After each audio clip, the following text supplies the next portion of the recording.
likes uninvited guests? Well, not me, and I'm sure you don't either. Hello and welcome, I'm Sadhika Tiwari and you're watching Eco India. Much like us, nature also finds these uninvited guests quite unpleasant. They disturb the balance of things and are also a threat to our ecosystem.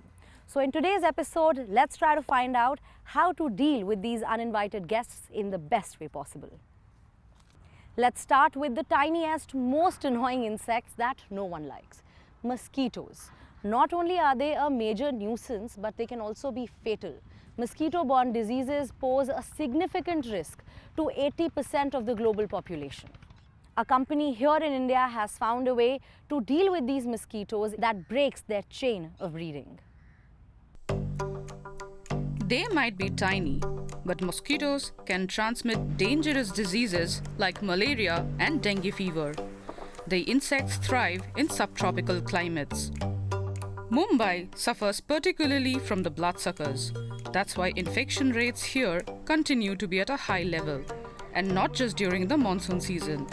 Every week, the city government's official disease surveillance team makes its rounds.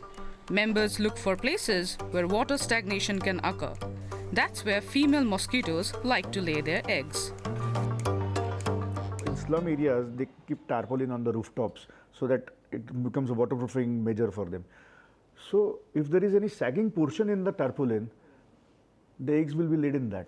The life cycle of the mosquito is egg to larva, larva to pupa, pupa to adult. 3 stages are in water. The egg, larva and pupa are in water. Only the adult is outside the water. It is terrestrial or aerial, as you can call it. So our focus in the urban areas is to control the mosquito breeding in the larval stages itself. The state of Maharashtra recorded a 40% increase in dengue fever cases between January and May 2024 compared to the same period last year. Mumbai is a mega city with a 13 million populations. Even during the daytime, we have up to 15 million because of the work-related travel from all other places around corporations and districts which comes to Mumbai. So population density where the mosquito don't have to travel far to get the next meal or the bite. So that's an important factor. Another is the water sanitation's conditions where a lot of people are staying in slum and slum-like area, and because of that, there are water storage practices, and they store the water and they keep it open. Mosquitoes passed on the virus to the daughter of this man in the city's Dharavi district. She was completely down and weak. She couldn't sit up or open her eyes, but she wasn't sleeping. Dengue was affecting her from the inside. To combat the infections, health workers go from house to house to identify any cases. If someone tests positive for dengue fever, they provide treatment. Insecticides are used to fight the mosquitoes, but the insects are becoming ever more resistant to these. So there is a need for innovative alternatives, like these eco-biotraps. They are made from biodegradable paper mache and work by interrupting the mosquito's breeding cycle. That you just add water to the container. There is a sachet inside which is an attractant, so attracts it to breed there. And then there is a killing ingredient inside which ensures that those adults do not emerge out from that, so the force multiplier gets reduced, and this way you would have broken the chain. The main ingredient is a silicone oil. The product is still in development, but it's already being tested on mosquito populations in the Dharavi district, which is one of the world's largest informal settlements. One eco-biotraps covers an area of around 400 to 450 square feet. It will last for 1 full month. Rapid urbanization is worsening Mumbai's mosquito problem. Temporary housing, an absence of a piped water supply, and a rampant rise in construction work all provide ideal breeding conditions for the insects. There are nearly 6,000 projects going on, construction as well as infra projects going on, where water is required to be stored for curing purposes. So that becomes one of the major workloads for our. We have to go and treat all these sources on a weekly basis. Warmer temperatures as a result of climate change further encourage mosquitoes to thrive. Health experts fear that malaria and dengue fever infection rates will stay high. What's happening is there is constantly rise in the temperatures, and there is fluctuation of temperatures, but there is also a lot of humidity in the air. Now also there is an intermittent rain, untimely rains. So all these factors, and then we have very close proximity to the sea. So these all climatic conditions, they actually are very conducive for the growth of mosquitoes and the breeding of the mosquito vector. And that is why this disease are very prevalent in the city. Raising awareness through interactive apps like this one can also help combat the problem. The Mumbai Against Dengue app was launched by the city's governing civic body in 2022. The team behind Eco Biotraps believes their oil-based traps also have the potential to play a significant role in reducing the city's mosquito populations. In one particular trap at this point of time, we are seeing anywhere between 1,000 to 2,000 eggs. Now you multiply that by the 38,000 traps for an entire year, and then look at all of that spectrum. So that's infinity number. Eco Biotraps are one part of Mumbai's disease control efforts. Over the course of a year, experts will test how effective they are in the fight against mosquito-borne diseases. Within the larger umbrella of unwanted species, some are invasive, and this means that they spread fast and they're non-native. They're a major threat to our biodiversity and also to native species, sometimes to the point of extinction, at the cost of food security and often even local livelihoods. A vast carpet of water hyacinths. The plant is native to Brazil. Introduced to India a long time ago, it has no natural enemies here and causes huge damage. They grow profusely, and as a result, when they are growing, they hamper or reduce or kill the native biodiversity. The annual economic cost of invasive species worldwide is over $420 billion, according to a 2019 report published by the World Biodiversity Council. The Japanese beetle, for example, is devouring entire fields in the US and Europe. The result, annual damage to the tune of hundreds of millions. Muskrats also cause millions worth of damage, destroying riverbanks with their burrowing activities. South Africa, meanwhile, is struggling with invasive trees such as acacias and eucalyptus, which require much more water than native plants. Even drinking water thus became scarce in Cape Town between 2015 and 2018. Now these invasive trees are being cut down. We can save up to 55 billion litres of water every year if we clear invasive trees in the catchments of the Greater Cape Town region. And to put that in context, it's 2 months water supply for Cape Town that we can save by removing the invasive trees from the watershed. A recent study shows that clearing the trees costs just a tenth of what other solutions the city is pursuing cost. In India, another solution has been found to reduce the damage caused by invasive water hyacinths. Savvy entrepreneurs are mixing the dried weed with cotton to make saris.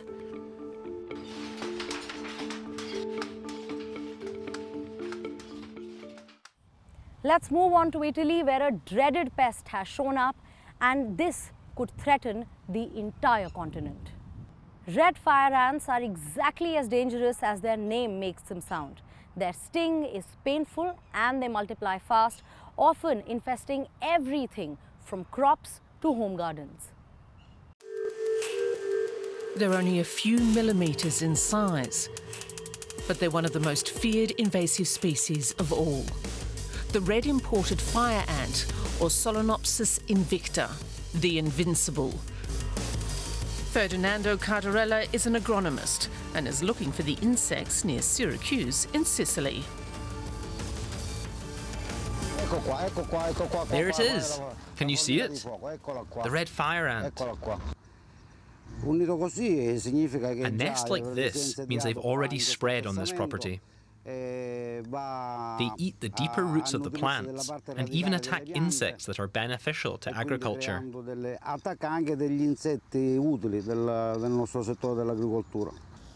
For the EU, this ant is high on its list of invasive species.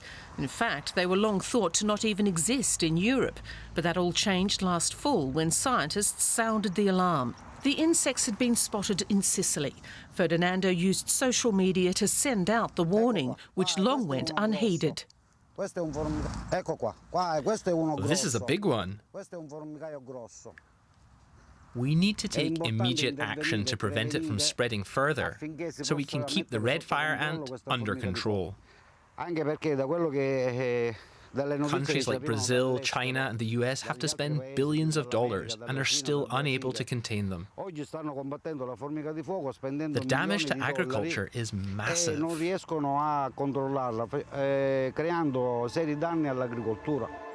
The red fire ant originally comes from Brazil. How and when it reached Sicily is still unclear. So far, the invasion has slipped under the radar, and there hasn't been major damage. But if the number of anthills grows, it will harm agriculture, fruit and vegetable production.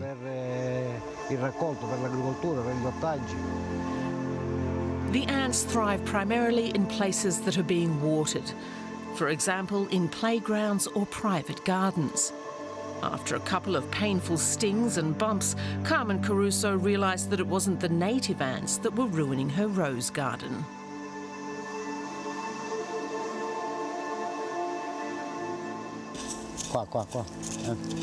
Here they are, right under your roses.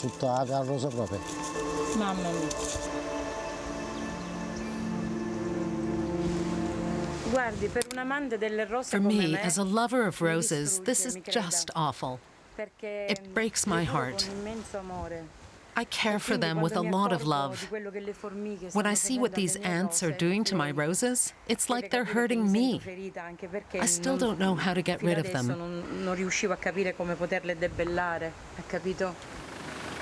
The Sicilian regional government also wants to get rid of them. It recently appointed forester Gianluca Felito as special commissioner. He had a machine shipped in from Sardinia, a pump that shoots 140-degree steam into the anthill. It's supposed to help eliminate the uninvited guests. 6 weeks after the first test, the team is back to see how it worked. One was here, but you can't see it anymore. There's one here. It's possible they moved over from there. But yes, these are also red fire ants. We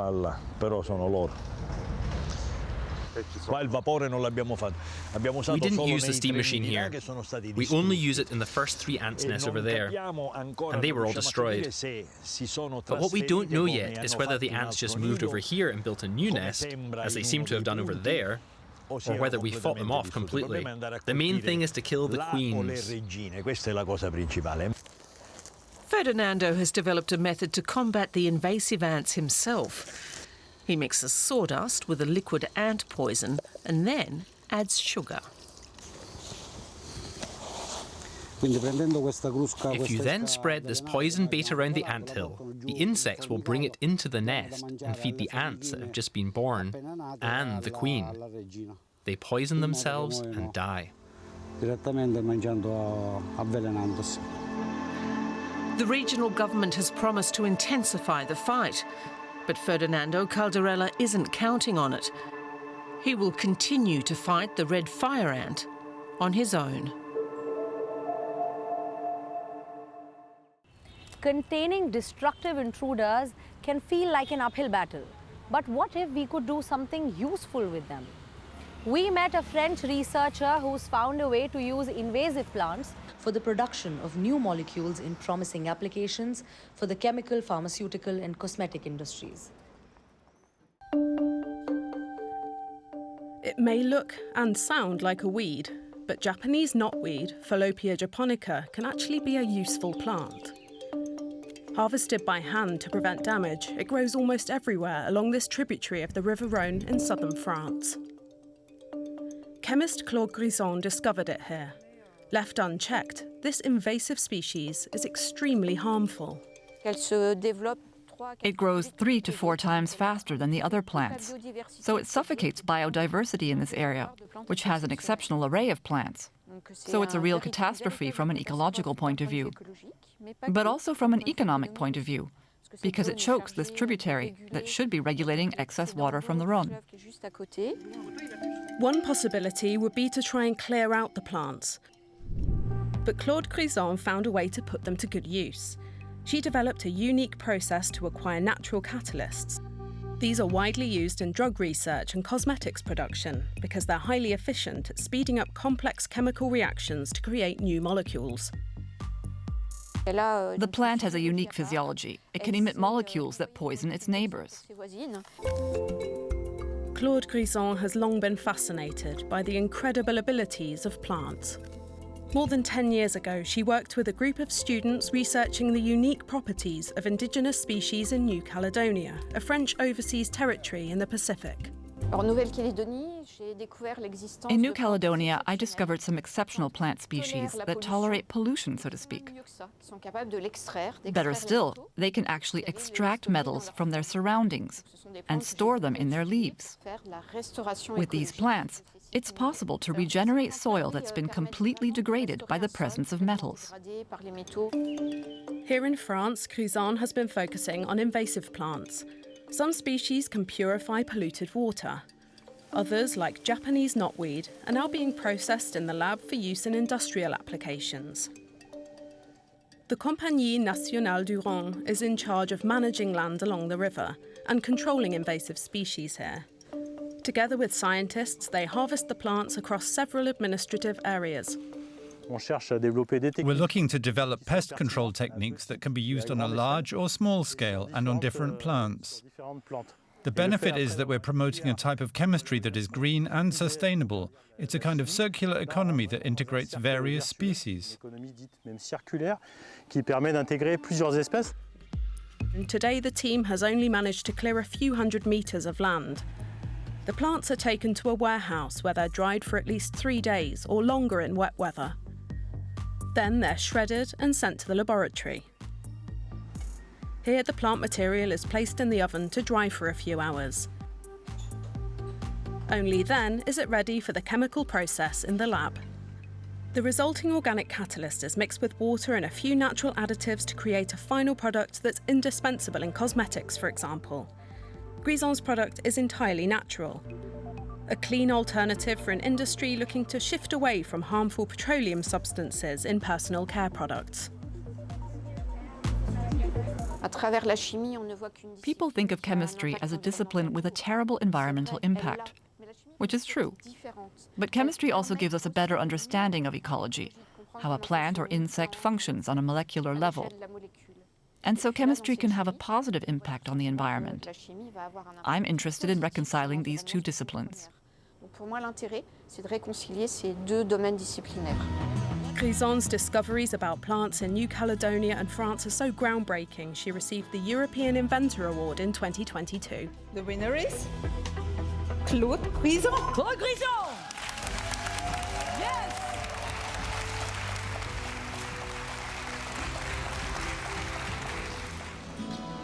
Claude Grison has already founded 2 companies, proof that her organic catalysts are in high demand.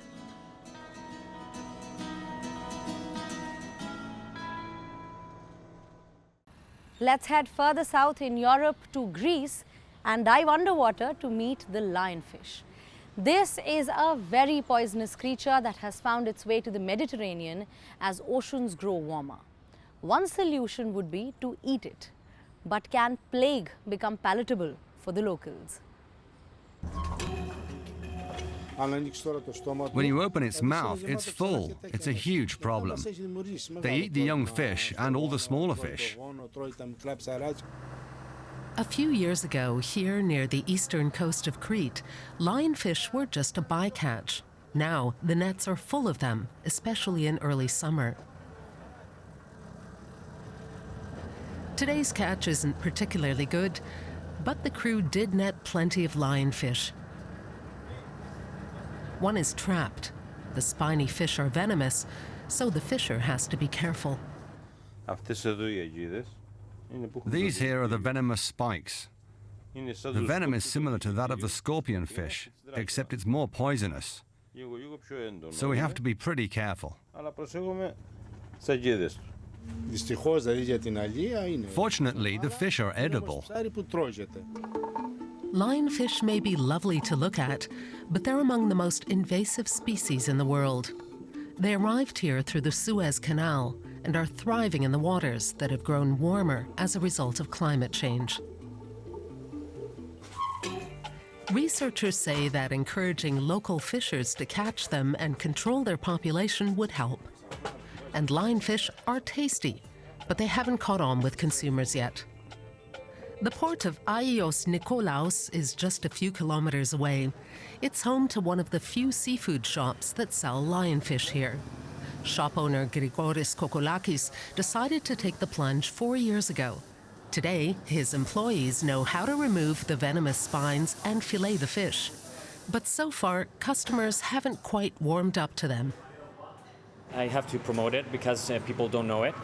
After the experts told us that it was okay to eat, we tasted it. It had a good taste, good flavor, and the fish is white inside. Efforts are underway to grow the market for lionfish, like this publicity event in the southeast of Crete. Local chefs, hotel and restaurant owners were invited to sample various dishes made with lionfish fillets. It's a competitive industry, but here the participants can share ideas for recipes and learn how to better market the fish. Just as important, though, is that the organizers want to raise awareness of the ecological benefits of eating lionfish. Our main purpose is to reduce the damage that the lionfish is doing to the ecosystem. So we find out that we can promote it with different recipes. So we say, why not? About 900 kilometers north in Thessaloniki, we visit the headquarters of IC, an independent environmental organization that promotes sustainable fishing. They're also looking for solutions for invasive species like the lionfish. In a pilot project, they're testing a special trap. The reason why we're using these traps is because they have less bycatch. So they mostly target, they attract mostly lionfish and not native species. Because lionfish are usually attracted by steady constructions. When the lionfish gather around the artificial reef, the trap snaps shut. The trap was patented in the United States. Now, the first fishers have started testing a smaller and lighter version in the Mediterranean. IC also works with scientists. Marine biologist Stelios Katsanevakis explains why lionfish have become such a plague here. It entered the Mediterranean Sea through the Suez Canal, as many hundreds of other species, especially the Eastern Mediterranean is now quite invaded by many tropical species from the Red Sea. This new environment with climate change is much more suitable to their environmental preferences. When the Suez Canal was opened, and for the following decades, there were many obstacles for deception species to arrive in the Mediterranean. One of these obstacles were the salt lakes. Gradually, the salinity was reduced, and now the salinity in this region is very similar to the salinity in the Red Sea. Now, species from the Red Sea have essentially no obstacles to arrive to the Mediterranean.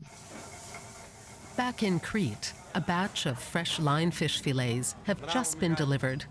It's a specialty here, one of the few places that has lionfish on the menu. We offer 2 different dishes with recipes created by our chef. They include tarama and skordalia garlic dip, along with various herbs. They're some of the most popular dishes on our menu. Whether local or tourist, everyone who tries the dishes is won over. This visitor from Poland had never heard of lionfish before. This is my first time and I am very, very impressed. This fish is delicious. The boats have headed back out again. The more the lionfish market continues to grow, the better for local fishers and the marine ecosystem. Interesting that a fish can wreak such havoc. Do let us know what would you like to see more of on our show. You can email us or reach out to me directly on my social media handles. I will see you next week. Until then, take care. Goodbye. Namaskar.